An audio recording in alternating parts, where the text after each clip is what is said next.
అమ్మ పెట్టా పెట్టదు అడుక్కు తినానివ్వదు అంటారు. బంగ్లాదేశోడు వాడెవడికి పెట్టడు.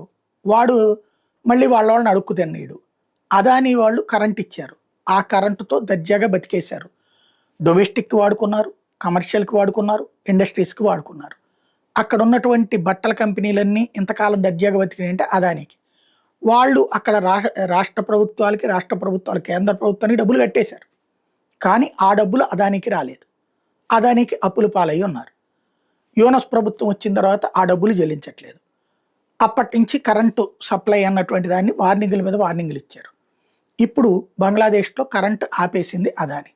ఆపేసేటప్పటికి ఇండస్ట్రీస్ మూతపడ్డాయి.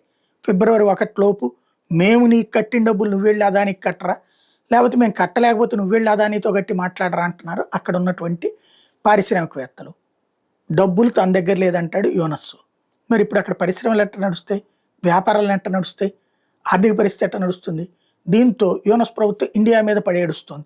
బంగ్లాదేశ్ ఎదిగిపోతుంటే భారత జీడిపి కంటే ఎక్కువ ఉందని చెప్పేసి ఆ ధ్రువరాటి లాంటి ఎర్రాదోగాడు ఎవడో చేసినటువంటి వీడియోలు చూపెట్టి, ఇదిగో ఇట్లాగే ఈ స్టేజ్లో మనం ఉంటే మనల్ని దెబ్బ కొట్టడానికి భారతదేశం కుట్ర పన్నిందని. ఆ పిచ్చిముండా కొడుకులు అప్పట్లో హసీనా ఉన్నప్పుడు అది సాధ్యమైంది, చేయగలిగారు, అక్కడ ఎదగగలిగారు. హసీనాని పంపించేశారు.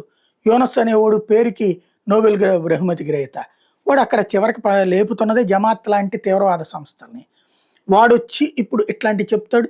గుడ్డిగా నమ్మే మూర్ఖపు ముస్లిం సామాజిక వర్గానికి సంబంధించిన కొంతమంది ఉన్నారు. వాళ్ళు మాత్రం నమ్ముతారు. మిగతా ముస్లింలు నమ్మట్లేదు. కానీ వాళ్ళకి ఆల్టర్నేటివ్ లేదు. ఎందుకంటే యూనస్ అనేవాడు అమెరికా అండతో నడుస్తున్న దరిద్రుడు కావడం.